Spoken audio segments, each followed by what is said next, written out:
നല്ല രീതിയിൽ തിരക്കുണ്ട്. ഭക്തന്മാരെല്ലാം ഓട്ടത്തിലാണ്, രഥയാത്രയുടെ തിരക്കാണ്. അപ്പോ അതിൻ്റെതായ ചെറിയൊരു ബുദ്ധിമുട്ടുണ്ട്. എന്നിരുന്നാലും ഭാഗവതം നമ്മുടെ ലൈഫിൽ നിത്യം വേണം. അത് വളരെ ഇമ്പോർട്ടന്റ് ആയതുകൊണ്ട് നമുക്ക് ഭാഗവതം നോക്കാം. ഹരേ കൃഷ്ണ. ജയ രാധ മാധവ ജയ കുഞ്ച വിഹാരി जय गोपीजन वल्लभा जय गिरिवरधारी जय गिरिवरधारी यशोदनंदन ब्रज जन रंजन यशोदनंदन ब्रज जन रंजन यमुना तीरावनचारी माधव माधव जय कुंज बिहारी हरे कृष्णा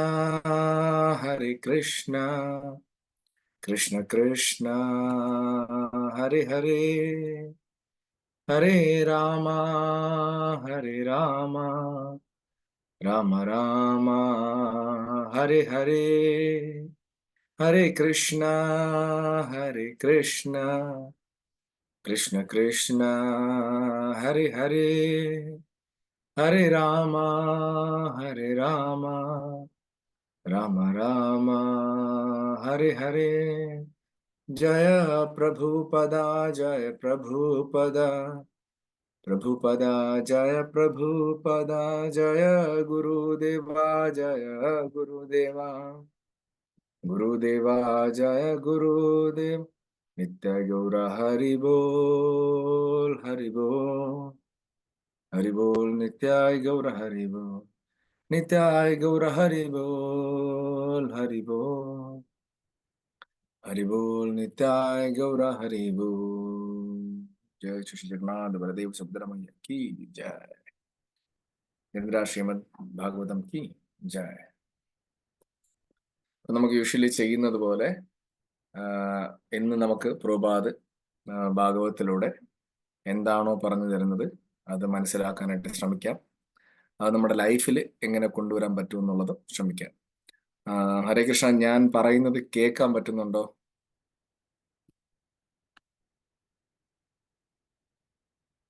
ഹരേ കൃഷ്ണ, ഞാൻ പറയുന്നത് കേൾക്കാൻ പറ്റുന്നുണ്ടോ? ഉണ്ട് പ്രഭു. ഹരേ കൃഷ്ണ. മാജി. അപ്പൊ ഭാഗവതം, ഭഗവത്ഗീത മനസ്സിലാക്കാനായിട്ട് മഹാരാജ് എപ്പോഴും നമുക്ക് പറഞ്ഞിട്ടുള്ള കീ ആയിട്ടുള്ള കാര്യം ഓം നമോ ഭഗവതേ വാസുദേവായ 3 തവണ നമുക്ക് പറയാം. അത് പറയുമ്പോൾ നമ്മൾ ഇതിന് മുന്നത്തെ ശ്ലോകങ്ങളിൽ പഠിച്ചതുപോലെ എന്താണ്, മനസ്സിൽ നമ്മുടെ ഹൃദയകമലങ്ങളിൽ ഭഗവാൻ ഇരിക്കാനായിട്ട് നമ്മളെ ശ്രദ്ധയോടും വിനയത്തോടും കൂടി ഭാഗവതം കേൾക്കുമ്പോൾ നമ്മുടെ ഹൃദയകമലങ്ങളിൽ ഭഗവാൻ വന്നിരിക്കുമെന്നാണ് കഴിഞ്ഞ ക്ലാസ്സുകളിൽ നമ്മൾ പഠിച്ചത്. അങ്ങനെ ഭഗവാൻ വന്നിരിക്കുമ്പോൾ എന്ത് പറ്റും? എപ്പോഴും നമുക്ക് ഭഗവാന്റെ അസോസിയേഷൻ ഉണ്ടാവും. നമ്മൾ എപ്പോഴും എന്താണ്, ഭഗവാനെ പറ്റി ചിന്തിക്കും. ഓക്കെ, അപ്പൊ എല്ലാവരും ആത്മാർത്ഥമായിട്ട് 3 തവണ ഓം നമോ ഭഗവതേ വാസുദേവായ പറയാം. ഓം നമോ ഭഗവതേ വാസുദേവായ. ഓം നമോ ഭഗവതേ വാസുദേവായ. ഓം നമോ ഭഗവതേ വാസുദേവായ. ഭഗവതേ വാസുദേവായ. നാരായണ നമസ്കൃത്യ നരം ചൈവ നരോത്തമം ദേവീം സരസ്വതീം വ്യാസം തതോ ജയമുദീരേ നഷ്ടപ്രായേഷു ഭദ്രേഷു നിത്യം ഭാഗവത സേവയ ഭഗവതീരുത്തമ ശ്ലോകേ ഭക്തിർഭവതി നൈഷ്ഠികീ മൂകം കരോതി വാചാലം പങ്കും ലംഘേതേ ഗിരിം യത്കൃപാതമഹം വന്ദേ ശ്രീഗുരും ദീനധാരണം യത്കൃപാതമഹം വന്ദേ ശ്രീചൈതന്യമീശ്വരം യത്കൃപാതമഹം വന്ദേ ശ്രീഗുരും ദീനതാരിണം. നമ്മൾ ഇന്ന് ഡിസ്കസ് ചെയ്യാൻ പോകുന്നത് ഭാഗവതം ഫസ്റ്റ് ക്യാൻഡ് 1-ാമത്തെ ഖണ്ഡം 2-ാമത്തെ അധ്യായം 27-ാമത്തെ ശ്ലോകമാണ്. നമുക്കതൊന്ന് വായിക്കാം.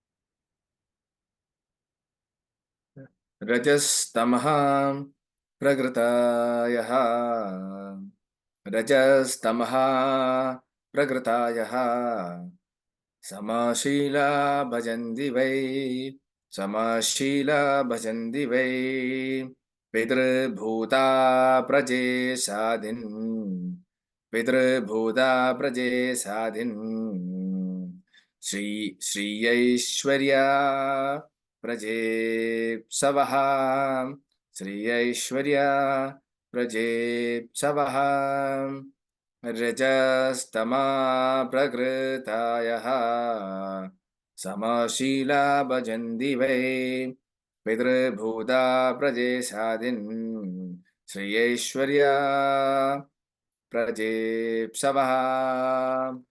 വേർഡ് ബൈ മീനിങ് വായിക്കാം.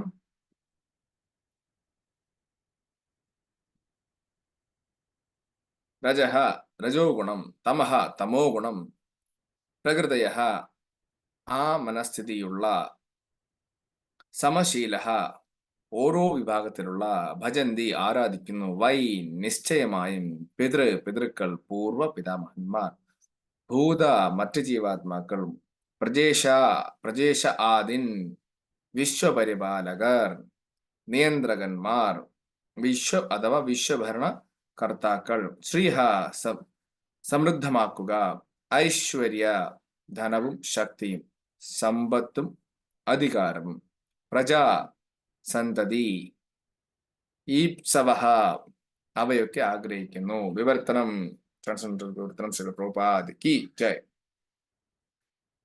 രജോ തമോ ഗുണത്തിൽ അധിഷ്ഠിതരായവർ, കന്യകമാർ, സമ്പത്ത്, അധികാരം, സന്തതി എന്നീ ഭൗതിക നേട്ടങ്ങൾ അഭിലഷിക്കുകയാൽ ആ ഭൗതിക നേട്ടങ്ങളുടെ ക്ഷിപ്രസാധ്യത്തിനായി പിതൃക്കളെയും മറ്റ് ജീവാത്മാക്കളെയും വിശ്വപ്രവർത്തനങ്ങളുടെ അധികാരമുള്ള ദേവന്മാരെയും ആരാധിക്കുന്നു.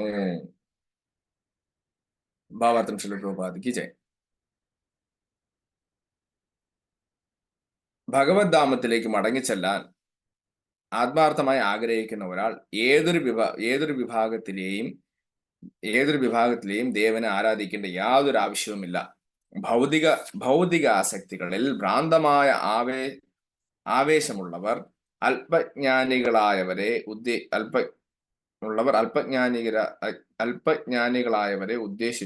ഉദ്ദേശിച്ചുള്ള താൽക്കാലിക നേട്ടത്തിനായി വ്യത്യസ്ത ദേവന്മാരെ ആരാധിക്കുന്നുവെന്ന് ഭഗവത്ഗീത 7:20-23 സുവ്യക്തമായി പ്രസ്താവിച്ചിരിക്കുന്നു. ഭൗതിക ആസ്വാദനങ്ങളുടെ തീവ്രത വർദ്ധിപ്പിക്കുവാൻ നാം ശ്രമിക്കരുത്. ജീവിതത്തിന്റെ അത്യന്താപേക്ഷിതമായ ആവശ്യത്തോളം മാത്രമേ ഭൗതികാനന്ദങ്ങളെ സ്വീകരിക്കാവൂ. അതിനേക്കാൾ അധികമോ കുറവായോ ഭൗതികാനന്ദങ്ങളെ സ്വീകരിക്കരുത്. ഭൗതികാനന്ദങ്ങളെ അതിരേകമായി സ്വീകരിക്കുകയെന്നാൽ ഭൗതിക അസ്വസ്ഥങ്ങളിലെ ക്ലേശങ്ങളിൽ അധികതരമായി ബന്ധനപ്പെടുക എന്നർത്ഥം. വിഷ്ണു ആരാധനയിലൂടെ പ്രാപ്തമാകുന്ന നേട്ടങ്ങളെക്കുറിച്ച് അജ്ഞനാകയാൽ അധികം ധനം, അധികം യുവതികൾ, വിദ്യാവിജാത ഭരണം എന്നിവ രോഗഗ്രസ്തനായ ഒരാളുടെ ചുരുക്കം ചില അനർത്ഥങ്ങളാണ്. വിഷ്ണു ആരാധനയിലൂടെ ഒരാൾ ഈ ജീവിതത്തിലും മരണാനന്തര ജീവിതത്തിലും നേട്ടമുണ്ടാക്കുന്നു. ഈ തത്വങ്ങളെ വിസ്മരിച്ചുകൊണ്ട് മൂഢന്മാരായ ജനങ്ങൾ അധികം സമ്പത്ത്, ബഹുഭാര്യമാർ, അധികം സന്തതികൾ എന്നിവയുടെ പിറകെ പോകുകയും അതിനായി വിവിധ ദേവന്മാരെ ആരാധിക്കുകയും ചെയ്യുന്നു. ഭൗതിക ആനന്ദങ്ങൾക്കായി ദേവന്മാരെ സമീപിക്കേണ്ട യാതൊരു കാര്യവുമില്ല. ദേവന്മാരെല്ലാം ഭഗവത് സേവകരാകയാൽ പ്രാണധാരണ ആവശ്യക തത്വങ്ങളായ ജലം, പ്രകാശം, വായു തുടങ്ങിയവ പ്രദാനം ചെയ്യാൻ അവർ കർത്തവ്യബോധരാണ്. ഒരാൾ കഠിന പ്രയത്നം ചെയ്യേണ്ടതും അസ്തിത്വത്തിനായുള്ള കഠിന പ്രയത്നത്തിന്റെ ഫലങ്ങളാൽ പരമദിവ്യോത്തമ പുരുഷനെ നിശ്ചയമായും ആരാധിക്കേണ്ടതുമാകുന്നു. മാത്രവുമല്ല, ജീവിതത്തിന്റെ ആദർശ സൂക്തവും അതുതന്നെയായിരിക്കണം. തൊഴിൽ സംബന്ധമായ സേവനങ്ങളെ ഈശ്വര വിശ്വാസത്തോടുകൂടി ഉചിതമായ രീതിയിൽ നിർവഹിക്കുന്നതിൽ ഒരാൾ ശ്രദ്ധയുള്ളവനാകണം. അത്തരം ശ്രദ്ധ ഭഗവത് സന്നിധിയിലേക്ക് മടങ്ങിച്ചെല്ലാൻ ഒരാളെ പ്രാപ്തനാക്കും. വ്രജധാമത്തിൽ ശ്രീകൃഷ്ണ ഭഗവാൻ സ്വയം സന്നിഹിതനായിരുന്നപ്പോൾ ഇന്ദ്രദേവനെ ആരാധിക്കുന്നതിനെ തടയുകയും വൃന്ദാവന നിവാസികളെ അവരുടെ ജോലിയെ ആരാധിക്കാനും ഈശ്വരനിൽ പൂർണ്ണ വിശ്വാസം അർപ്പിക്കാനും അദ്ദേഹം ഉപദേശിച്ചു. ഭൗതിക നേട്ടത്തിനുള്ള ബഹുദേവാരാധന യഥാർത്ഥത്തിൽ മതത്തിന്റെ വിപരീത ബുദ്ധിയാണ്. ഇപ്രകാരമുള്ള മതാനുഷ്ഠങ്ങളെ ശ്രീമദ് ഭാഗവതത്തിൽ കൈതവധർമ്മം എന്ന് വിശേഷിപ്പിക്കുന്നു. സർവരും അനുവർത്തിക്കേണ്ട പ്രപഞ്ചത്തിലെ ഏകമതം ഭാഗവതമാകുന്നു. അഥവാ പരമദിവ്യോത്തമ പുരുഷനെ മാത്രം ആരാധിക്കാൻ അഭ്യസിക്കുന്ന മതം അല്ലാതെ മറ്റൊന്നില്ല. ശ്രീമദ് ഭാഗവതം കീ ജയ. ശില പ്രഭുപാദ് കീ ജയ. ഓം അജ്ഞാനതിമിരാന്തസ്യ ജ്ഞാനാഞ്ജനശലാഖ്യ ചക്ഷുരുന്മിലിതം യേന തസ്മൈ ശ്രീഗുരവേ നമഃ. ശ്രീചൈതന്യമനോഷ്ടം സ്ഥാപിതം യേന ഭൂതലേ സ്വയം രൂപകഥാ മഹ്യം ദദാതി സ്വപദാന്തികം. വന്ദേഹം ശ്രീഗുരു ശ്രീയുതാപതകമലം ശ്രീഗുരുൻ വൈഷ്ണവാംശ ശ്രീരൂപം സാഗരജാതം സർവം രഘുനാഥം സജീവം സാദ്വൈതം സാവധൂതം പരിജനസഹിതം കൃഷ്ണചൈതന്യദേവം ശ്രീരാധാകൃഷ്ണപാദാൻ സകലലളിത ശ്രീവിശാഖാനിതാംശ. ഹേ കൃഷ്ണ കരുണാസിന്ധോ ദീനബന്ധു ജഗത്പദേ ഗോപേശ ഗോപികാന്ത രാധാകാന്ത നമസ്തുതേ. തപ്തകാഞ്ജന ഗൗരാംഗി രാധേ വൃന്ദാവനേശ് ഋഷഭാനുസുതേ ദേവി പ്രണമാമി ഹരിപ്രിയേ. വഞ്ചാകൽപതരൂപിശ്ച കൃപാസിന്ധുഭ്യേവ ച പതിതാനാം ഭാവനേഭ്യോ വൈഷ്ണവേഭ്യോ നമോ നമഃ. ജയ ശ്രീകൃഷ്ണ ചൈതന്യ പ്രഭു നിത്യാനന്ദ ശ്രീ അദ്വൈത ഗദാധര ശ്രീവാസാദി ഗൗര ഭക്തവൃന്ദ. ഹരേ കൃഷ്ണ കൃഷ്ണ കൃഷ്ണ ഹരേ ഹരേ. ഹരേ രാമ രാമ രാമ ഹരേ ഹരേ. ഹരേ കൃഷ്ണ. നമുക്ക് വളരെ മനോഹരമായിട്ടുള്ള ശ്ലോകമാണ് കിട്ടിയിരിക്കുന്നത്. അതായത് ലൈഫിൽ നമുക്ക് എന്താണോ പ്രാക്ടീസ് ചെയ്യേണ്ടത് പ്രഭുപാദ് വളരെ കൃത്യമായിട്ട് ഇതിനകത്ത് പറയുന്നുണ്ട്. അതിനകത്ത് കുറച്ച് വളരെ ഇമ്പോർട്ടൻ്റ് ആയിട്ടുള്ള പോയിന്റ്, ഒരു 6 പോയിന്റ് ഇതിനകത്തുണ്ട്.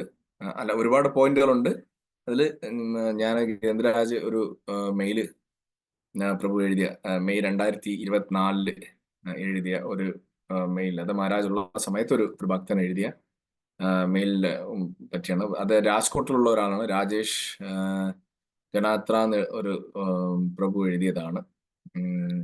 11 മെയ്ക്കാണ് എഴുതിയത്. അപ്പൊ ആ മെയിൽ മഹാരാജ് വായിച്ചിട്ടുള്ള ആ മെയിലിൽ ഒരു 6 പോയിന്റ്സ് ആണ് ഇന്ന് നമുക്ക് ഡിസ്കസ് ചെയ്യാനുള്ളത്. അതുപോലെ തന്നെ പ്രഭുപാദ് ഈ പർപ്പറ്റിൽ ഒത്തിരി കാര്യങ്ങൾ പറയുന്നുണ്ട്. അതിൽ പ്രഭുപാദ് ഭഗവത്ഗീതയില് ഇതേ കാര്യങ്ങൾ, അതായത് ദേവന്മാരെ ആരാധിക്കുന്നത് അതുകൊണ്ടുള്ള പ്രോബ്ലം എന്താണ്, അല്ലെങ്കിൽ അത് ആരൊക്കെയാണ് അത് ആരാധിക്കുന്നതെന്ന് ഭഗവത്ഗീതയിൽ 7ാമത്തെ ചാപ്റ്ററില് 20 മുതൽ 23 വരെ പറയുന്നുണ്ട്. അതും കൂടെ ഒന്ന് വായിച്ചിട്ട് നമുക്ക് അങ്ങോട്ട് ഡിസ്കഷൻ സ്റ്റാർട്ട് ചെയ്യാം. ഭൗതിക അഭിലാഷ 7:20 പറയുന്നത് ഭഗവത്ഗീതയിൽ, ഭൗതിക അഭിലാഷങ്ങളാൽ അപഹരിക്കപ്പെട്ട ജ്ഞാനത്തോടു കൂടിയവർ ദേവന്മാരെ ശരണം പ്രാപിക്കുന്നു. ഭൗതിക അഭിലാഷങ്ങളാൽ അപഹരിക്കപ്പെട്ട, അതായത് material enjoyment, material sense gratification എന്നുള്ള കൺസെപ്റ്റ് ഉള്ളവര് എന്ത് ചെയ്യുന്നു? അവര് ദേവന്മാരെ ശരണം പ്രാപിക്കുന്നു. പ്രത്യേക നിയമങ്ങളും നിബന്ധനകളും അനുസരിച്ച് അവർ സ്വപ്രക്രിയയാൽ ദേവന്മാരെ ആരാധിക്കുന്നു. നമുക്കറിയാം, നമ്മൾ നോക്കിക്കഴിഞ്ഞാൽ കുറെ പേര് തിങ്കളാഴ്ച വ്രതം, ശനിയാഴ്ച വ്രതം, ചൊവ്വാഴ്ച വ്രതം, വ്യാഴാഴ്ച വ്രതം എടുക്കും. ബാക്കിയുള്ള ദിവസം എന്താണ്? അവർക്ക് വിഷയമില്ല. അതുപോലെ തന്നെ നമുക്കറിയാം, ഈ തമിഴ്നാട്ടിലും പല സ്ഥലങ്ങളിലൊക്കെ ഞാൻ കണ്ടിട്ടുണ്ട്, ഈ ആളുകൾ മരിച്ചു പോയാൽ അവരെ വെച്ചിട്ട്, അവരെ പടമോ അല്ലെങ്കിൽ അവരെ സങ്കല്പിച്ച് എന്തെങ്കിലുമൊക്കെ വെച്ചിട്ട് അവർക്ക് നിവേദിക്കുക. എന്തെങ്കിലും വീട്ടിൽ ദുഃഖങ്ങൾ ഉണ്ടെങ്കിൽ അത് അവരുടെ അടുത്ത് പറയുക, അതിനെ സോൾവ് ചെയ്ത് തരാൻ പറയുക. അങ്ങനെയുള്ള കുറേ കൺസെപ്റ്റുകളുണ്ട്. അപ്പൊ അതെല്ലാം എന്താണ്? എനിക്ക് അസുഖം വേണ്ട, എനിക്ക് ദുഃഖം വേണ്ട, എനിക്ക് സുഖം മാത്രം തരുമെന്ന് പറഞ്ഞ് റിക്വസ്റ്റ് ചെയ്തു പോകുന്ന കൺസെപ്റ്റാണ്. 21ാമത്തെ ശ്ലോകത്തിൽ എന്താണ് പറയുന്നത്? ഞാൻ പരമാത്മരൂപേണ സർവഹൃദയങ്ങളിലും കുടികൊള്ളുന്നു.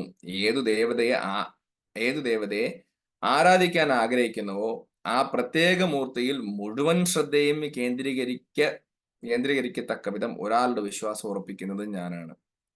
ഭഗവാനോട് എന്താണ് പറയുന്നത്? ആർക്കെങ്കിലും അങ്ങനെ ദേവന്മാരുടെ അടുത്ത് പോയി പ്രാർത്ഥിക്കുമ്പോൾ അവർക്ക് അതിൽ കോൺസെൻട്രേറ്റ് ചെയ്ത് അവർക്ക് അതിൽ ശ്രദ്ധ വരാനായിട്ടുള്ള ബുദ്ധിയും ഇതെല്ലാം കൊടുക്കുന്നത് ആരാണ്? ഭഗവാൻ തന്നെയാണെന്നാണ് ഭഗവത്ഗീതയിൽ സാക്ഷാൽ ഭഗവാൻ ഡയറക്റ്റ് എന്ന് പറഞ്ഞിരിക്കുകയാണ്. അടുത്ത ഭഗവാൻ എന്താണ് പറയുന്നത്? അങ്ങനെ വിശ്വാസം ഉറച്ച് ഒരു ദേവനെ ആരാധിക്കാൻ മുതിരുന്നയാൾക്ക് താൻ ഇച്ഛിക്കുന്നത് സാധിക്കും.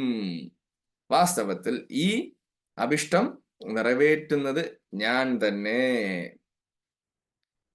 23 മൂഢന്മാരാണ് ദേവന്മാരെ ആരാധിക്കുന്നത്. എന്തുകൊണ്ടാണ്? അവർ കിട്ടുന്ന ഫലമാകട്ടെ തുച്ഛവും ക്ഷണികവും അത്രേ. മൂഢന്മാര് ഇതെല്ലാത്തിന്റെയും സോഴ്സ് ഭഗവാനാണ്. ഇവർക്ക് എല്ലാവർക്കും ശക്തി കൊടുക്കുന്നതും ഭഗവാനാണ്. അവരെല്ലാവരും പ്രഭുപാദത്തിന്റെ പർപ്പറ്റി പറയുന്ന അവരെല്ലാവരും അവരവരുടെ ഡ്യൂട്ടിയാണ് ചെയ്യുന്നത്. ആ ഡ്യൂട്ടി ചെയ്യാനായിട്ട് നിർദ്ദിഷ്ടപ്പെടുത്തി കൊടുത്തിരിക്കുന്നതും ഭഗവാനാണ്. അപ്പൊ അവർക്ക് കിട്ടുന്ന ഫലമാകട്ടെ തുച്ഛവും ക്ഷണികവും അത്രേ. ദേവന്മാരെ പൂജിക്കുന്നവർ ആ ദേവന്മാരുടെ ലോകങ്ങളിലെത്തും. എന്റെ ഭക്തന്മാരാകട്ടെ പരമോന്നതമായ എന്റെ ധാമത്തിലേക്ക് തിരിച്ചെത്തുന്നു. ദേവന്മാരെ ആരാധിച്ച് ദേവന്മാരുടെ ലോകത്തെത്തിക്കഴിഞ്ഞാല് ചെയ്ത പുണ്യം കഴിയുമ്പോൾ തിരിച്ച് അതുപോലെ വരേണ്ടി വരും. അത് ഒരു മാറ്റവും ഇല്ല. അത് ഭഗവാൻ വളരെ ക്ലിയർ ആയിട്ട് പറയുന്നുണ്ട്. അപ്പൊ നമുക്ക് ഇതിനകത്തുള്ള 6 പോയിന്റ്സ് എന്തൊക്കെയാണെന്ന് നോക്കാം. 6 പോയിന്റ്സ് എന്ന് പറയുന്നത്, ഒന്ന്, മെറ്റീരിയൽ എൻജോയ്മെന്റ് നമ്മൾ ചെയ്യുന്നത് എത്രത്തോളം മെറ്റീരിയൽ എൻജോയ്മെന്റ് ചെയ്യണം.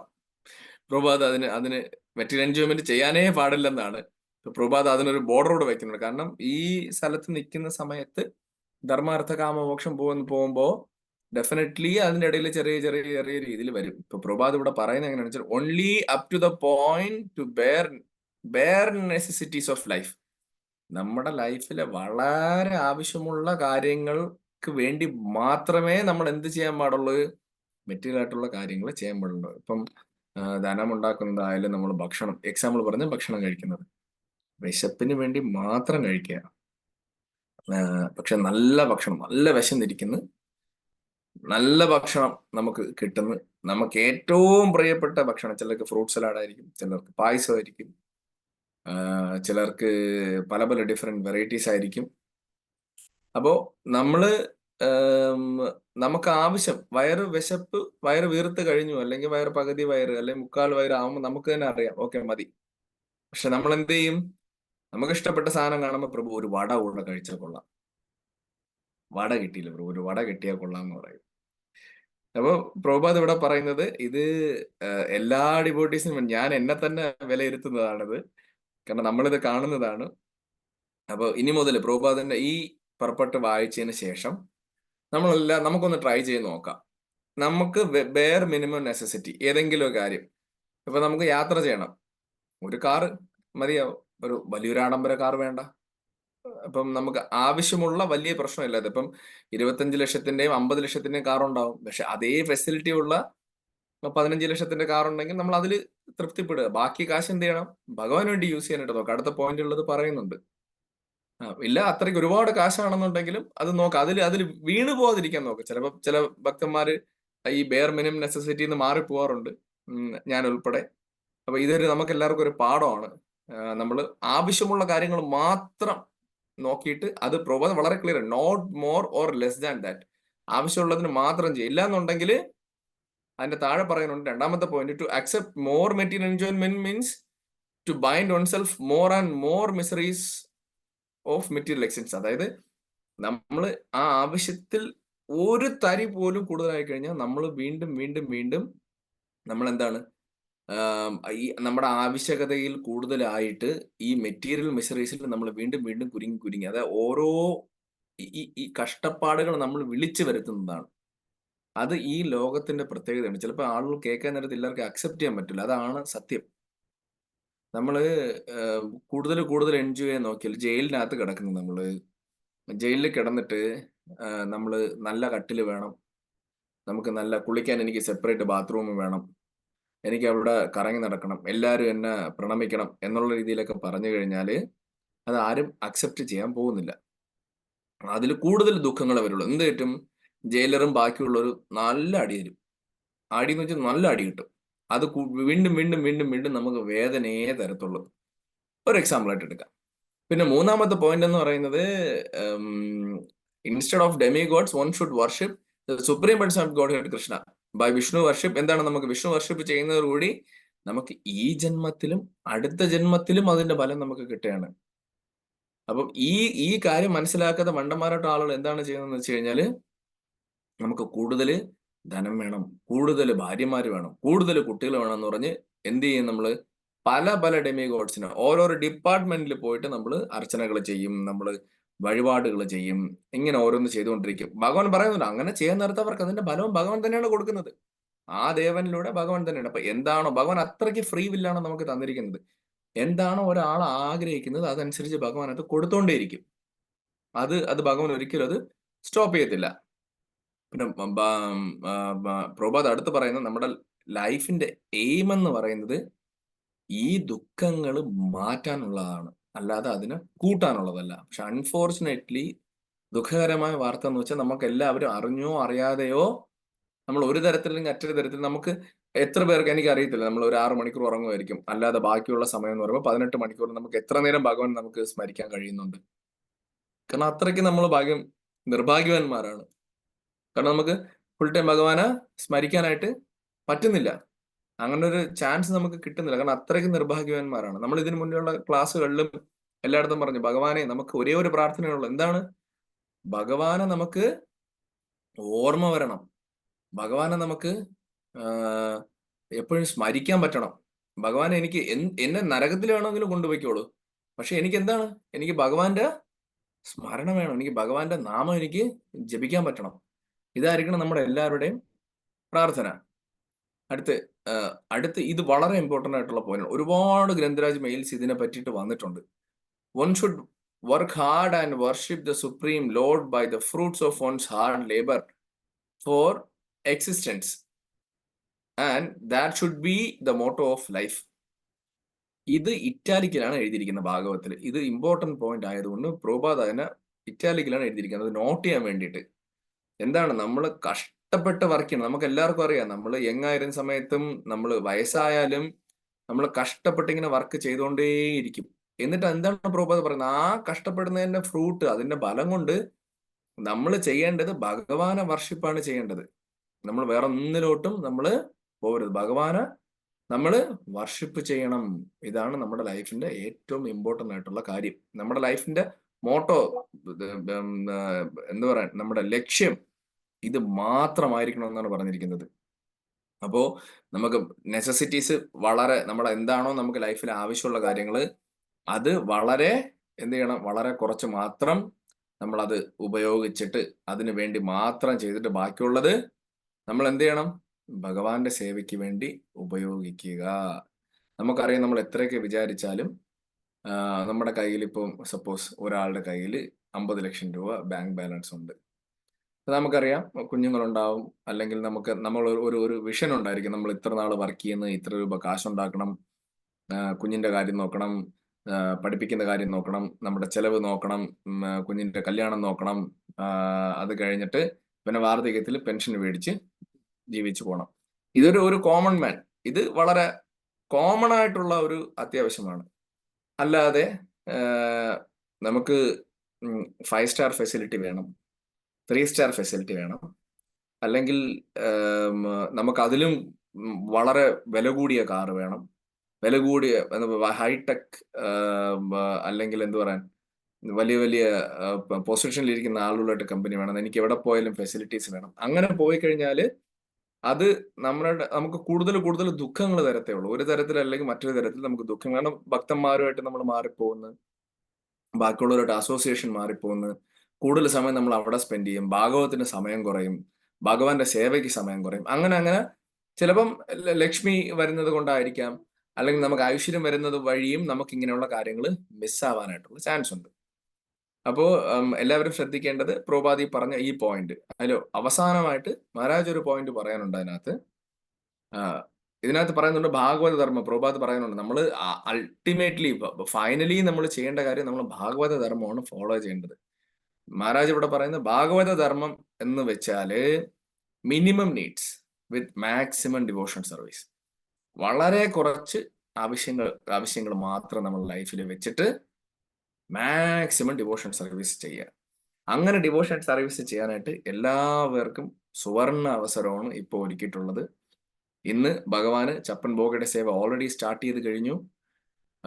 ഇന്ന് ഭഗവാന് പുഷ്പാഭിഷേകമുണ്ട്, വളരെ മനോഹരമായ പുഷ്പാഭിഷേകമുണ്ട്, ചപ്പൻ ഭോഗമുണ്ട്. അപ്പൊ ഇന്ന് ചപ്പൻ ഭോഗ പ്രസാദം കഴിക്കാൻ നേരത്ത് എല്ലാവരും എന്ത് ശ്രദ്ധിക്കണം? നമുക്ക് ആവശ്യമുള്ളത് മാത്രം കഴിക്കുക. നമുക്ക് ഭഗവാന് നമുക്കറിയാം, എല്ലാ പ്രാവശ്യം നമ്മൾ ചപ്പൻ എന്ന് പറഞ്ഞാൽ 56 ഐറ്റം എന്ന് പറഞ്ഞാലും ഭഗവാൻ നമ്മൾ 100, 150, 200 കൊടുക്കും. നമ്മുടെ വയറിന് എന്താണോ ആവശ്യമുള്ളത് അത് മാത്രം നമ്മൾ കഴിക്കുക. പ്രസാദമായാലും നമ്മുടെ എന്താണോ നമുക്ക് നെസസിറ്റി ഉള്ളത് അത് മാത്രം കഴിക്കുക. അതെല്ലാവരും ശ്രദ്ധിക്കുക. പക്ഷെ റെസ്പെക്ട് ചെയ്യുക. പ്രഭാത് പറഞ്ഞ കാര്യം നമുക്ക് എങ്ങനെ ഫോളോ ചെയ്യാനായിട്ട് നോക്കാം. ഓക്കെ. അടുത്ത് മഹാരാജന്റെ അവസാനത്തെ പോയിന്റ് എന്ന് പറയുന്ന നേരത്ത് മിനിമം നീഡ്സ്, വളരെ കുറച്ച് നീഡ് മാത്രം വെച്ചിട്ട് ഡിവോഴ്സ് സർവീസ് കൂടുതൽ ചെയ്യുക. ഭഗവാനെ കാണാൻ രഥയാത്രയ്ക്ക് ഒരുങ്ങി വന്നത് കൊണ്ട്, നമ്മൾ ഡെക്കറേറ്റ് ആയി നല്ല രീതിയിൽ വന്നത് കൊണ്ട് ലേറ്റ് ആവാൻ പാടില്ല.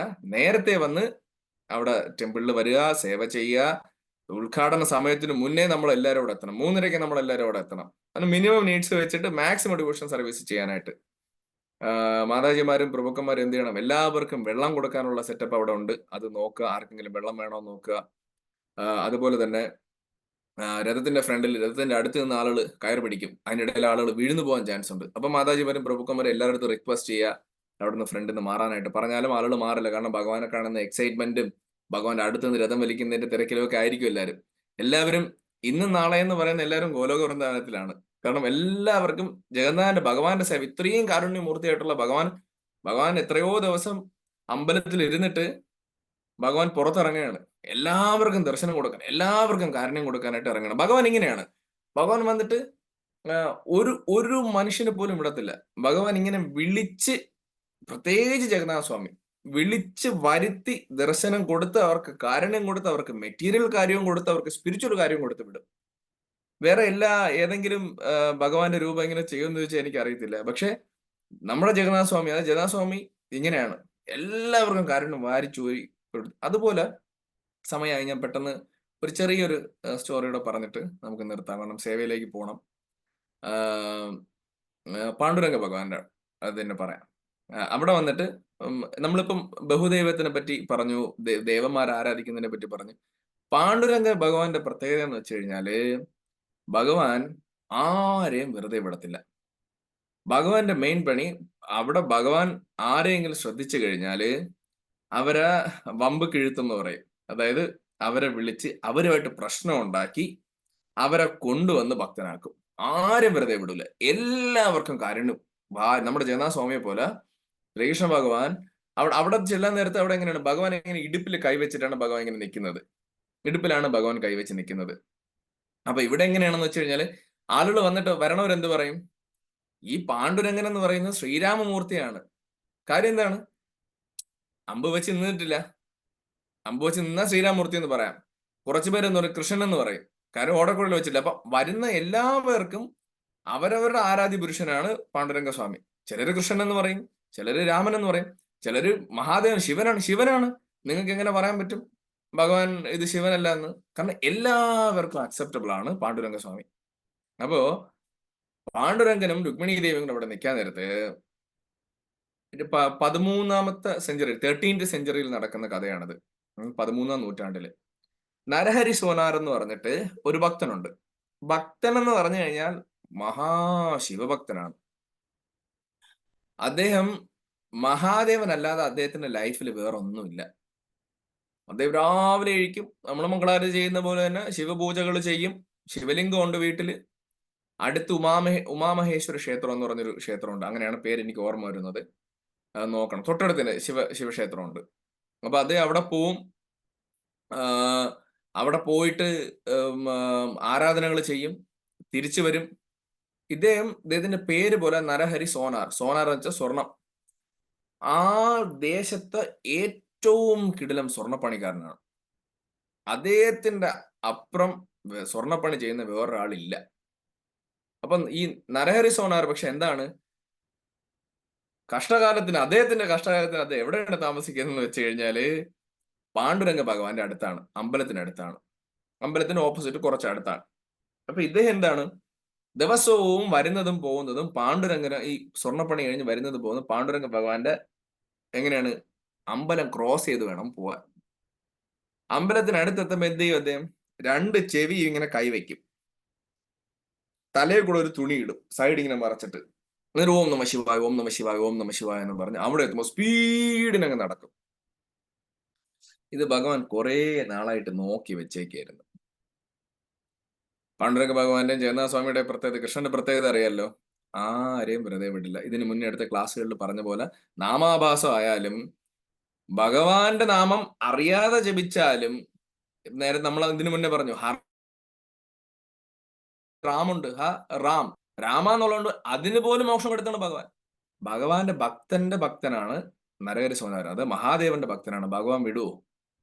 ഒന്ന് ആലോചിച്ച് നോക്കിയേ. അപ്പൊ ഇത് ഭയങ്കര ഭക്തൻ. അപ്പോ അവിടെ ആഷാഢ ഏകാദശിക്കും ബാക്കിയുള്ള കാർത്തിക ഏകാദശിക്കൊക്കെ ആളുകൾ ലക്ഷക്കണക്കിനാണ് അവിടെ വരുന്നത്. നടന്നു വന്ന് കീർത്തനം വിട്ടല വിട്ടല വിട്ടല വിട്ടല വിട്ടല വിട്ടല പാണ്ഡുരംഗ എന്ന് പാടും. ഭയങ്കര കീർത്തനമാണ്. രംഗനാഥ വിട്ടല, ശ്രീനിവാസ വിട്ടല, ഇങ്ങനെ പാട്ടും കീർത്തനവും ഡാൻസ് ഒരു ബഹളമാണ്. പക്ഷെ ഇദ്ദേഹം എന്ത് ചെയ്യും? ആ സമയത്ത് ആ ഗ്രാമം വിട്ടിട്ട്, പാണ്ഡുരംഗന്റെ ഗ്രാമം പോയിട്ടിട്ട് അദ്ദേഹം ദൂരെ ഗ്രാമത്തിൽ പോയി ഇരിക്കും. ഈ തിരക്ക് തീർന്ന് എന്താണ്, എനിക്ക് മഹാദേവന്റെ നാമം അല്ലാതെ വേറെ നാമം കേൾക്കണ്ടെന്ന് പറഞ്ഞിട്ട് അദ്ദേഹം മാറിയിരിക്കും. അങ്ങനെ ഇരിക്കും. ഭഗവാൻ വിചാരിച്ച് ഇത് ഇങ്ങനെ വിട്ടാ പറ്റൂലല്ലോ, കാരണം ഇത്രയും സീരിയസ് ആയിട്ടുള്ള ഭക്തനെ ഭഗവാൻ എന്ത് ചെയ്യും? അനുഗ്രഹം കൊടുക്കണം. അത് എല്ലാവർക്കും ഈ ചാൻസ് കിട്ടില്ല. അത്രയ്ക്ക് സിൻസിയർ ആയിട്ട്, അത്രയ്ക്ക് സീരിയസ് ആയിട്ട് ഭക്തി ചെയ്യുന്നവരുടെ ഭഗവാൻ കറക്റ്റ് ആയിട്ട് പിക്ക് ചെയ്യും. അപ്പൊ ഇവിടെ എന്താണ് സംഭവിച്ചത് വെച്ച് കഴിഞ്ഞാല്, ഇദ്ദേഹം ഒരു ഭക്തൻ വന്നു പാണ്ഡുരംഗനെ കാണാൻ. പാണ്ഡുരംഗനെ കാണാൻ വന്നത് എന്തിനാണ്? പരമഭക്തനാണ്, പക്ഷെ അദ്ദേഹത്തിന് കുഞ്ഞുങ്ങളില്ല. വന്ന് പ്രാർത്ഥിക്കും. പൂജാരി പറയും ധൈര്യമായിട്ട് പ്രാർത്ഥിച്ചു, രുക്മിണി ദേവിയുടെ അടുത്തും ഭഗവാന്റെ അടുത്ത് നിങ്ങൾക്ക് കുഞ്ഞുങ്ങളുണ്ടാവും. അപ്പൊ അദ്ദേഹം പ്രാർത്ഥിച്ചിട്ട് എന്ത് പറയും? ഭഗവാനെ, എനിക്ക് കുഞ്ഞുങ്ങൾ ഉണ്ടായി കഴിഞ്ഞാല് ഭഗവാന് ഞാൻ ദശാവതാരം വെച്ചിട്ട് ഒരു അരഞ്ഞാണം ചെയ്തു തരാമെന്ന് പറയും. വലിയ അരഞ്ഞാണം സ്വർണത്തില്. അങ്ങനെ അദ്ദേഹം പ്രാർത്ഥിച്ചിട്ട് പോവും. കുറച്ചുകൾ കഴിയുമ്പോൾ അദ്ദേഹത്തിന് ഒരു കുഞ്ഞ് ജനിക്കും. ഭയങ്കര സന്തോഷമാവും. അദ്ദേഹം തിരിച്ച് ഭഗവാൻ നന്ദി പറയാനായിട്ട് വരും. അപ്പൊ പൂജാരിയോട് ചോദിക്കും, പൂജാരി ഞാൻ ഇങ്ങനെ ഭഗവാന് വാക്ക് കൊടുത്തിരുന്ന് ഒരു സ്വർണ്ണ അരഞ്ഞാണം ചെയ്യണം, ദശാവതാരം ചെയ്യണം, അത് ഭംഗിയായിട്ട് ക്ലിയർ ആയിട്ടിരിക്കണം, ഭയങ്കര ഭംഗിയായിരിക്കണം. അപ്പൊ ഇത് ആര് ചെയ്യുമെന്ന് ചോദിക്കും. പൂജാരി പറയും, ഈ നാട്ടില് സ്വർണ്ണപ്പണി എന്ന് പറഞ്ഞു കഴിഞ്ഞാൽ ഏറ്റവും സൂപ്പറായിട്ട് ചെയ്യുന്ന നരഹരി സോനാർ മാത്രമേ ഉള്ളൂ, വേറെ ആരുമേ ഇല്ല. അപ്പൊ അദ്ദേഹം പറയും ഓക്കെ, എങ്കിൽ ഞാൻ നരഹരി സോനാർ. പക്ഷെ അദ്ദേഹം പറയും നിങ്ങൾ പൊയ്ക്കോ, പക്ഷെ അദ്ദേഹത്തിന് സമ്മതിപ്പിക്കുന്ന കാര്യം വലിയ പാടാണ്. കാര്യം അദ്ദേഹം മഹാശിവഭക്തനാണ്, അദ്ദേഹം വേറെ ഒന്നും ചെയ്യത്തില്ല. അദ്ദേഹം പറയും, പൂജാരി അത് വിട്ടേക്ക്, ഭഗവാന്റെ കാരുണ്യം കൊണ്ട് എനിക്ക് അദ്ദേഹത്തിനെ സമ്മതിപ്പിക്കാൻ പറ്റും പറഞ്ഞു നേരെ നരഹരി സോനാറിനെ കാണാൻ പോകും. നരഹരി സോറിനെ കാണാൻ പോകുന്ന നേരത്ത് നരഹരി സോനാർ പറയും, എനിക്ക് ഇങ്ങനെ ഒരു സൂപ്പർ അരഞ്ഞാണം ചെയ്യണം, എനിക്ക് ഇത്ര കിലോ സ്വർണത്തിൽ വേണം ചെയ്യാനായിട്ട്. ഭയങ്കര ധനികനാണ് പുള്ളി. എനിക്ക് അതിൽ നല്ല ഭംഗിയായിരിക്കണം, ഇതുവരെ ആരും കാണാത്ത രീതിയിലുള്ള അരഞ്ഞാണം ചെയ്യണം. അപ്പൊ പറയുന്നത് അത് കുഴപ്പമില്ല, നിങ്ങൾ പോയി അളവ് വന്ന് എടുത്തു കഴിഞ്ഞാൽ നമുക്ക് ശരിയാ സെറ്റാക്കാന്ന് പറയും. അപ്പൊ ചോദിക്കും അളവിന്റെ കാര്യം എങ്ങനെയാണെന്ന് ചോദിക്കും. അപ്പൊ പറയാം അത് വേറെ ഒന്നുമില്ല, എനിക്ക് നമ്മുടെ അത് അടുത്തുള്ള പാണ്ഡുരംഗ ഭഗവാനാണ് കൊടുക്കേണ്ടതെന്ന് പറയും. അപ്പൊ അത് എങ്ങനെ ചെയ്വെത്തും? ശിവ ശിവ ശിവ എന്ന് പറയും. അപ്പൊ അത് പറയും, ഞാൻ വരില്ല, ഞാൻ അളവെടുക്കില്ല, ഞാൻ മഹാദേവനല്ലാതെ വേറെ ആരെയും തൊടില്ല, വീട്ടിൽ ശിവലിംഗമുണ്ട്, മഹാദേവന്റെ രൂപമുണ്ട്, ഞാൻ അത് മാത്രമേ ചെയ്യുള്ളൂ. നിങ്ങളൊരു കാര്യം ചെയ്യും, നിങ്ങൾ പോവുക, അളവെടുക്കുക, വരിക, അല്ലാതെ ഞാൻ വരും, നിങ്ങൾ അളവെടുത്തോണ്ട് തന്നാൽ ചെയ്യും. കുറെയൊക്കെ അദ്ദേഹം സമ്മതിപ്പിക്കാൻ നോക്കും, ഇതേ രക്ഷയില്ല. അവസാനം അദ്ദേഹം എന്ത് പോയി ഭഗവാന്റെ ഇടുപ്പിൽ അളവെടുത്തിട്ട്, പൂജാരിയെ കൊണ്ട് അളവെടുത്ത് ഇദ്ദേഹം പോയി അളവൊക്കെ നോക്കി എടുത്തിട്ട് തിരിച്ചു കൊണ്ടുവന്ന് നൂല് കൊടുക്കും, അളവ്. ശരി, നിങ്ങൾ 15 ദിവസം കഴിഞ്ഞ് വരുമെന്ന് പറയും. അദ്ദേഹം വന്നിട്ട് 15 ദിവസത്തിൽ ഈ ദശാവതാരത്തിന്റെ അരഞ്ഞാണം ചെയ്യും. അത് ഭംഗി എന്ന് വെച്ച് കഴിഞ്ഞാൽ ഭയങ്കര ഭംഗി. അതിന്റെ സൈഡിലെല്ലാം ചുഞ്ചലം വെക്കുന്ന നല്ല കല്ലുകൾ ഒട്ടിച്ചിട്ടുണ്ട്. 10 അവതാരങ്ങളും സൂപ്പറായിട്ട് അതിനകത്ത് ചെയ്തിട്ടുണ്ട്. ഇത് കണ്ട് ഈ 15 ദിവസം കഴിഞ്ഞ് വരുന്ന ഇദ്ദേഹത്തിന്റെ കണ്ണ് തള്ളിപ്പം. ഇത്രയും ഭംഗിയിൽ സ്വർണത്തിന് ചെയ്യാൻ പറ്റുമോ? ഓരോ അവതാരങ്ങളുടെയും മുഖത്തിൽ ആ സ്മൈലുണ്ട്, അത്രയ്ക്ക് ക്ലിയർ ആയിട്ട് കാണാം. കാരണം നമ്മൾ സാധാരണ ചെയ്യുന്ന ചെറിയ ചെറിയ വിഗ്രഹങ്ങൾ കാണുമല്ലോ, ഇത് അത്ര മൈന്യൂട്ടായിട്ട് കൃഷ്ണാവതാരം രാമാവതാരമായാലും ഈവൻ പരശുരാമ അവതാരം ഒക്കെ താടിയൊക്കെ ആ ടെക്സ്ചർ വരെ കറക്റ്റ് വന്നിട്ടുണ്ട് സ്വർണ്ണത്തിൽ. അത്ര ഭംഗി. അദ്ദേഹം പറയും സൂപ്പർ ആയിരിക്കുന്നു, ഇനി ഒന്നും നോക്കണ്ട. അദ്ദേഹം അപ്പൊ തന്നെ കാശ് കൊടുക്കും. ഈ അറിഞ്ഞാണം കൊണ്ട് നേരെ ഭഗവാന്റെ അടുത്ത് പോകും. ഭഗവാന്റെ അടുത്ത് പോകുമ്പോ എന്ത് പറ്റി? ഭഗവാൻ ഇത് വെച്ച് നോക്കുന്ന, ഇത് കറക്റ്റ് ആവുന്നില്ല, ശകലം കുറവ്. ഇദ്ദേഹത്തിന് വിഷമോ? ഇദ്ദേഹം തിരിച്ചു വരും. നരേന്ദ്ര നിങ്ങൾ എന്ത് പണിയാണ് കാണിച്ചത്? ഞാൻ അളവെല്ലാം നൂലെല്ലാം കൊണ്ട് തന്നതല്ലേ, നിങ്ങൾ എന്താ ഒരു കണ്ണി അതിൽ വെക്കാൻ വിട്ടുപോയി, ഒരു കണ്ണി വെച്ച് തരാൻ പറയും. അങ്ങനെ അദ്ദേഹം പറയും അങ്ങനെ വരാൻ വഴിയില്ലല്ലോ. ഇല്ലില്ല, എനിക്ക് സംസാരിക്കുന്ന സമയം നിങ്ങൾ പെട്ടെന്ന് ചെയ്തുതരാം. ശരി, നിങ്ങൾ 2 ദിവസം സമയം തരൂ എന്ന് പറഞ്ഞ് ഇദ്ദേഹം 2 ദിവസം തിരിച്ചു വരുമ്പോൾ കണ്ണി വെച്ചു കൊടുക്കും. അതും കൊണ്ട് തിരിച്ചു പോകും. ഭഗവാന് വെച്ച് നോക്കുന്ന അതിന് നീളം കൂടുതൽ. ഇദ്ദേഹം ആകപ്പാടെ കൺഫ്യൂസ്ഡ് ആയി. ഇദ്ദേഹത്തിന് എന്ത് ചെയ്യണമെന്ന് അറിഞ്ഞ വിഷമമായി. തിരിച്ചു വന്നിട്ട് പറയും, നരഹരി സോനരെ, ഞാൻ നിങ്ങളെ ഇത് പ്രതീക്ഷിച്ചില്ല. നമുക്കും കിട്ടാറുണ്ട് ഇതുപോലെ, ആളുകൾ വന്ന് നമ്മളടുത്ത് പറയും, ഞാൻ ഒട്ടും പ്രതീക്ഷിച്ചില്ല പ്രഭു, ഒട്ടും പ്രതീക്ഷിച്ചില്ല മാതാജി ഇതെന്ന്. പക്ഷെ അത് മെറ്റീരിയൽ കാര്യമായിരിക്കും, ഇത് സ്പിരിച്വൽ കാര്യമാണ്. അപ്പൊ ഇദ്ദേഹത്തിന് എന്ത് പറയുന്നത്? ഞാൻ ഒട്ടും, നിങ്ങൾ കാശ് വേണമെങ്കിൽ നിങ്ങൾ പറയും, ഞാൻ കാശ് തരുമല്ലോ, കാശിന്റെ ഇതിൽ നിങ്ങൾ എന്തിനാണ് ഇങ്ങനെ കാണിക്കുന്നതെന്ന് പറഞ്ഞ് ദേഷ്യപ്പെട്ടു. അപ്പൊ അത് നരഹരി സോനാറിന് വിഷമാവും. എന്താ നിങ്ങൾ തന്ന നൂല് നോക്കെന്ന് പറഞ്ഞ് നൂലെടുത്ത് കൊടുക്കുന്നത് കറക്റ്റ് അളവ്. നൂല് കണ്ണി ഇപ്പൊ ഇളക്കി വെച്ചപ്പം അത് കറക്റ്റ് അളവ്. അപ്പം ഇദ്ദേഹം പറയും ഇനി ശരിയാവില്ലെന്ന് പറഞ്ഞാൽ അങ്ങോട്ടും ഇങ്ങോട്ടും സംസാര വിഷമം. അവർ നിങ്ങൾ വന്ന് എടുത്തേ പറ്റുള്ളൂ, നിങ്ങളെ പേര് കളയണം, നിങ്ങൾ മഹാദേവനെ സാക്ഷിയാക്കി ഞാൻ നിങ്ങളുടെ പറയണം, നിങ്ങൾ വന്ന് അളവെടുക്കണം എന്ന് പറയും. അപ്പൊ പിന്നെ ഇതിന് വേറെ വഴിയില്ല. ഇതെന്ത് ചെയ്യും? നേരെ വരും. ശരി, ഒരു കാര്യമുണ്ട്, ഞാൻ അമ്പലത്തിൽ വരാം, പക്ഷെ അമ്പലത്തിന് പടി ഞാൻ ചവിട്ടൂല, അമ്പലത്തിനകത്ത് ഞാൻ കാല് വെക്കില്ല, എന്റെ കണ്ണ് ഞാൻ കെട്ടിയിരിക്കും, കണ്ണടച്ച് വന്ന് അളവെടുക്കും, അത്ര സ്ട്രിക്റ്റ് ആണ് ഞാനെന്ന് പറയും. മഹാദേവനല്ലാതെ എന്റെ ലൈഫിൽ വേറെ ആരുമില്ല. ശരി, അങ്ങനെയെങ്കിൽ അങ്ങനെയെന്ന് പറഞ്ഞ് ഇദ്ദേഹം എന്ത് ചെയ്യും? തോളിൽ കയറാൻ പറയും. ഈ ഇടുപ്പിൽ ഇങ്ങനെ കാല് വെച്ച് ഇദ്ദേഹത്തിന് ഇങ്ങനെ പൊക്കി കൊണ്ടുപോകും. ഇങ്ങനെ കൊണ്ടുപോയി നടന്ന് നടന്ന് നടന്ന് നടന്ന് നടന്ന് പടിയെല്ലാം കയറി ഭഗവാന്റെ അടുത്ത് എത്തി. പൂജാരിയുടെ നേരത്തെ പറഞ്ഞിരുന്നു. ഇദ്ദേഹത്തിന് എന്ത് ചെയ്ത്? അദ്ദേഹത്തിന് അവിടെ നിർത്തി, താഴെ അവിടെ നിർത്തി. ഇനി എത്ര നേരം പിടിച്ചുകൊണ്ട് നിൽക്കാൻ പറ്റും? കുറച്ചു നേരം നിന്നേ പറ്റുള്ളൂ എന്ന് പറയും. നിന്ന് എന്നിട്ട് പറയും, ഇതാ വിഗ്രഹം ഫ്രണ്ടിലുണ്ട്, അളവെടുത്തോളാൻ പറയും.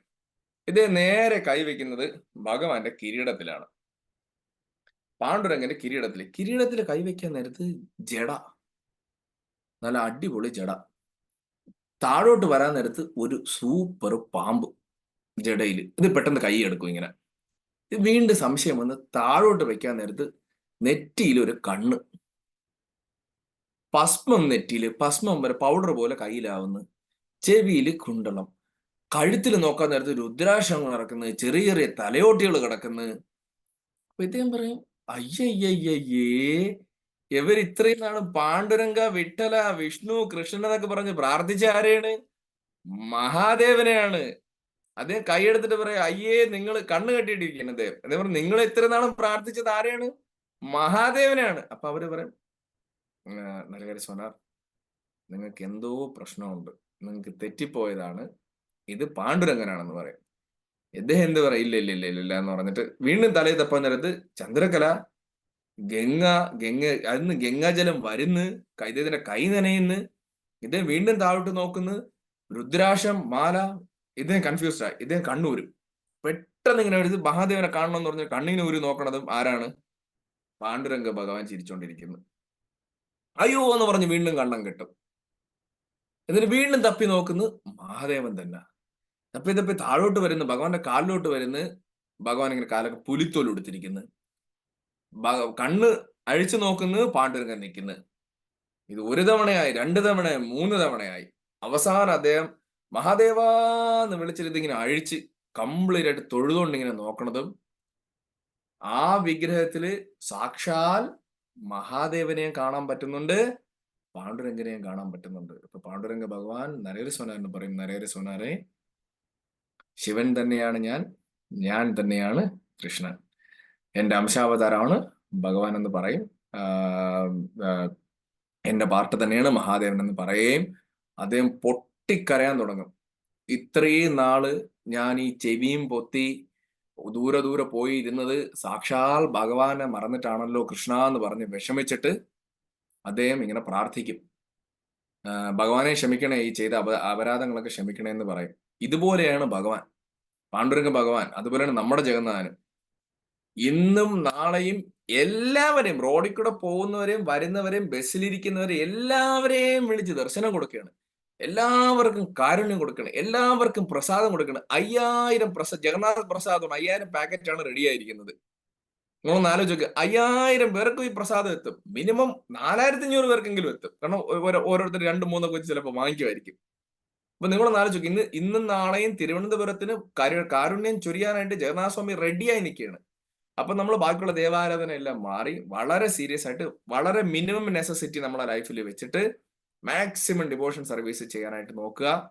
എല്ലാവരും ഭഗവാന്റെ അടുത്ത് പ്രാർത്ഥിക്കുക. എല്ലാവരും ഇന്ന് അമ്പലത്തിൽ വരിക. ചപ്പൻ ഭോഗമുണ്ട്, ഭഗവാന് സൂപ്പർ ദർശനമുണ്ട്, ഭഗവാന് പുഷ്പാഭിഷേകമുണ്ട്. അത് കഴിഞ്ഞ് ത്രൂ ഔട്ട് ഡേ നൈറ്റ് സേവയുണ്ട്. ഹാള് ഡെക്കറേറ്റ് ചെയ്യണം, ഹാളിന്റെ അറേഞ്ച്മെന്റ് നോക്കണം, വരുന്ന ഡിവോട്ടീസിന്റെ പ്രസാദം നോക്കണം, അവരുടെ ചെരുപ്പുകൾ അടുക്കി വെക്കണം, അത് കറക്റ്റായിട്ട് തിരിച്ച് അവർക്ക് കൊടുക്കുന്നുണ്ടോ എന്ന് നോക്കണം, അവിടെ ക്ലീൻ ചെയ്യാനുണ്ട്. പിന്നെ 2-3 സ്ഥലത്ത് ബൈക്ക് അറേഞ്ച്മെന്റ് ചെയ്തിട്ടുണ്ട്. ബൈക്ക് വെക്കാനുണ്ട്. നമുക്ക് ഇന്ന് വഴികളിൽ ബൈക്ക് വെക്കാൻ പറ്റത്തില്ല, എല്ലാം 2-3 വീടുകളിലാണ് വെക്കാനുള്ളത്. അതെല്ലാം ചെയ്യണം, അതെല്ലാവരും ചെയ്യുന്നുണ്ടോ എന്ന് നോക്കണം. ഇന്ന് ഭഗവാന്റെ അകത്ത് പൂജാ സേവ ചെയ്യുന്നതും ഇന്ന് പുറത്ത് സേവ ചെയ്യുന്നതും എല്ലാം ഈക്വലാണ്. നോർമലി ഉള്ള അതേ സർവീസിനാണ് എല്ലാവർക്കും ഇന്ന് കിട്ടുന്നത്. അപ്പൊ എല്ലാവരും മാക്സിമം എൻജോയ് ചെയ്യുക. വളരെ നെസസിറ്റി ആവശ്യമുള്ള സാധനങ്ങൾ മാത്രം ചെയ്യുക. ലൈഫിൽ കൂടുതൽ എന്ത് ചെയ്യണം? ഭഗവാന്റെ സേവ ചെയ്യണം. ഹരേ കൃഷ്ണ. ഹരേ കൃഷ്ണ. ഹരേ കൃഷ്ണ പ്രഭു. ഹരേ കൃഷ്ണ. ഹരേ കൃഷ്ണ ചക്രപ്രഭു. ഹരേ കൃഷ്ണ. Thank you. വളരെ നല്ല ക്ലാസ് ആയിരുന്നു പ്രഭു. ചക്ര പ്രഭു. ഹരേ കൃഷ്ണ. ഭഗവാന്റെ ദർശനം പ്രഭു ഡിസ്കഷൻ കഴിഞ്ഞിട്ട് ഭഗവാന്റെ ദർശനം എടുക്കാം. ഹരേ കൃഷ്ണ. ഹരേ കൃഷ്ണ. ഹരേ കൃഷ്ണ. ഹരേ കൃഷ്ണ. ചക്ര പ്രഭു. ഹരേ കൃഷ്ണ. ആ ക്ലാസ്സിലൂടെ നമ്മൾ ഇങ്ങനെ അങ്ങ് കണ്ണിൽ കാണുകയായിരുന്നു. ശരിക്കും പരമശിവനായിട്ടും അതെല്ലാം അങ്ങ് മനസ്സിലൂടെ വരികയായിരുന്നു. So grateful, so nice. നന്നായി എക്സ്പ്ലെയിൻ ചെയ്തു തന്നു. വളരെയധികം നന്ദിയുണ്ട്. Thank you so much. Hare Krishna. Chakra Prabhu, ഞാൻ എന്റെ ഒരു എക്സ്പീരിയൻസ് പറയാം. എന്ന് വെച്ചാല് കഴിഞ്ഞ ശനിയാഴ്ച നമ്മുടെ കൊല്ലത്ത് രഥയാത്രയായിരുന്നു. അപ്പോ കൊല്ലം രഥയാത്ര സമയത്ത് രഥയാത്ര കഴിഞ്ഞ് ജഗന്നാഥനെ എല്ലാരും വന്ന് അവിടെയുള്ള ആ ഹാളിൽ നിന്ന് എല്ലാരും വന്ന് ജഗന്നാഥനെ കെട്ടിപ്പിടിക്കുകയും ജഗന്നാഥന്റെ മാല പൂമാല പ്രസാദമായിട്ട് കൊടുക്കുകയും എല്ലാരും ഭയങ്കര ഹാപ്പി ആയിരുന്നു. ഭയങ്കര പീസ്ഫുൾ ആയിരുന്നു ജഗന്നാഥൻ. ഭയങ്കര സന്തോഷത്തിലായിരുന്നു ജഗന്നാഥൻ. അപ്പം നമുക്കിതൊരു ഈ ഒരു ഭാഗ്യം മറ്റേ യശോദമായി പറയുന്ന കണക്ക് എന്ത് ഭാഗ്യം ചെയ്തെന്ന് കണക്ക് ചെയ്യുന്ന പോലെ നമ്മൾ എന്ത് ഭാഗ്യം ചെയ്ത് ഞാൻ ആലോചിച്ചെന്ന് നമ്മള് ജഗന്നാഥനെ തൊടാനും ജഗന്നാഥനെ പിടിക്കാനും. പക്ഷെ ഞാനിങ്ങനെ ആലോചിച്ച് ജഗന്നാഥൻ എന്താണ് ഇത്രയും മേഴ്സിഫുൾ, ഭയങ്കര മേഴ്സിഫുൾ ആയിട്ട് എല്ലാരും വന്ന് കുട്ടികൾക്ക് എത്തുന്നില്ല, ജഗന്നാഥനെ കെട്ടിപ്പിടിക്കാൻ കുട്ടികൾക്ക് എത്തുന്നില്ല. എന്നിട്ട് ചക്രപ്രഭു അവരെ കൊണ്ട് കൈ പിടിച്ച് ഇറുക്കി ചക്രപ്രഭു കെട്ടിപ്പിടിക്കാൻ പറയുന്നുണ്ട്. എല്ലാ ഡിവോട്ടീസും ഹാപ്പിയാണ്, ഭഗവാൻ ഹാപ്പിയാണ്. അപ്പൊ ഞാൻ അന്ന് ഈയിടെ രഥയാത്ര ആയതുകൊണ്ട് ഗ്രൂപ്പുകളിലൊക്കെ രഥയാത്രയിൽ ഭഗവാന്റെ കുറെ പാസ്റ്റ് ടൈംസ് ആണ് പറയുന്നത്. അപ്പൊ ഒരു സീനിയർ ഡിവോട്ടി, പൂനെയിലെ സീനിയർ ഡിവോട്ടി ഒരു ക്ലാസ് ഉണ്ടായിരുന്നു. ആ ക്ലാസ്സിൽ പറയുകയാണ് ജഗന്നാഥൻ രഥയാത്ര ദിവസം ഭയങ്കര ഹാപ്പിയാണ്, മേഴ്സിഫുൾ ആണ്. അന്ന് ജഗന്നാഥനെ ആര് വേണോ, മദ്യപാനി ആയാലും, ആ ക്ലാസ്സിൽ അദ്ദേഹം പറയുന്നതാണ്, മദ്യപാനിയും ഡിവോട്ടിയും ചണ്ടാളനും എല്ലാരും വന്ന് ഭഗവാനെ കെട്ടിപ്പിടിക്കും. അത് ഭയങ്കരമായിട്ട് ഭഗവാൻ ആസ്വദിക്കും എന്നാണ് അന്നത്തെ ദിവസം ഭഗവാൻ അത്ര മേഴ്സിഫുൾ ആണെന്നാണ് പറയുന്നത്. അപ്പൊ ഈ ഒരു ഓപ്പർച്യൂണിറ്റി നമ്മൾ നാളെ വളരെ യൂസ്ഫുൾ ചെയ്യുക. ജഗന്നാഥനെ നമ്മൾ മാക്സിമം ജഗന്നാഥ ദർശനം എടുക്കുക. ഇവിടെ നമുക്ക് ജഗന്നാഥനെ തൊടാൻ പറ്റുന്നെങ്കിൽ അതും നമുക്ക് യൂട്ടിലൈസ് ചെയ്യണം. ഇപ്പൊ എല്ലാ ഡിവോട്ടീസും നാളെ രഥയാത്രയ്ക്ക് വരിക. ജഗന്നാഥ് ഭയങ്കര മേഴ്സിഫുൾ ആണ്. നമുക്ക് വേറെ ആരെയും ഇങ്ങനെ കയറി എംബ്രേസ് ചെയ്യാനൊന്നും പറ്റില്ല. ചക്ര പറയാനൊക്കെ പാണ്ഡുരംഗ ഭഗവാനെ പറ്റും. ഏകാദശി ദിവസം പാണ്ഡുരംഗനെ നമുക്ക് കയറി കെട്ടിപ്പിടിക്കാൻ പറ്റും. പക്ഷെ ജഗന്നാഥന്റെ രഥയാത്രയുടെ അന്ന് ജഗന്നാഥ് ഭയങ്കര മേഴ്സിഫുൾ ആണ് പ്രഭു മാതാജി. അപ്പൊ എല്ലാരും നാളെ വന്ന് മാക്സിമം യൂട്ടിലൈസ് ചെയ്യുക. ഭഗവാന്റെ സേവയിൽ നമുക്ക് പങ്കുചേരാൻ പറ്റട്ടെ. ചക്രപ്രഭുവിന്റെ ക്ലാസ് വളരെ നല്ല ക്ലാസ് ആയിരുന്നു. അതാണ് നമുക്ക് ഈ ഫീലിംഗ് വരുന്നത്. ഹരേ കൃഷ്ണ. ഹരേ കൃഷ്ണ. ഗുരു മഹാരാജ് കി ജയ്. ശില പ്രഭുപാദ് കി ജയ്. ഹരേ കൃഷ്ണ. മാജി ദർശനിലേക്ക് പോവാം.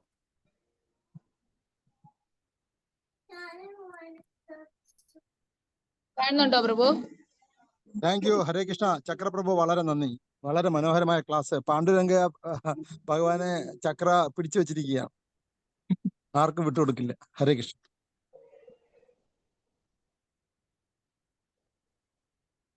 जय जगन्नाथ. भगवान मुख.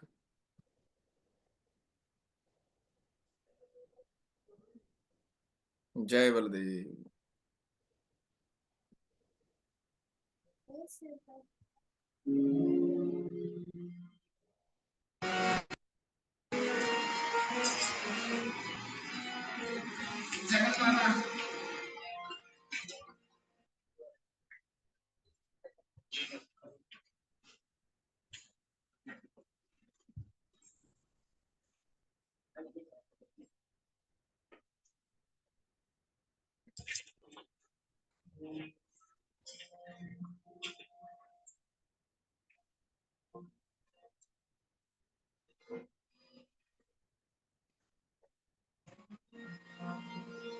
ഹരേ കൃഷ്ണ.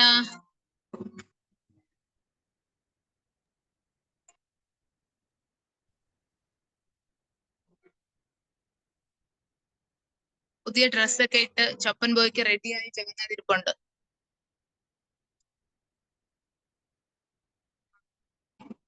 ക്ലോസ് ചെയ്യട്ടെ ചക്ര? हरे कृष्ण माता जी. Thank you. Chakraprabhu thank you माता जी. हरे कृष्णा. क्लोज किया माता ഹരേ जी. കൃഷ്ണ. ചക്രപ്രഭു ക്ലോസ് ചെയ്യട്ടെ?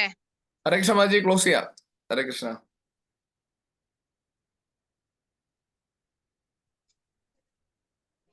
Thank you Chakraprabhu. ഹരേ കൃഷ്ണ. हरे कृष्णा.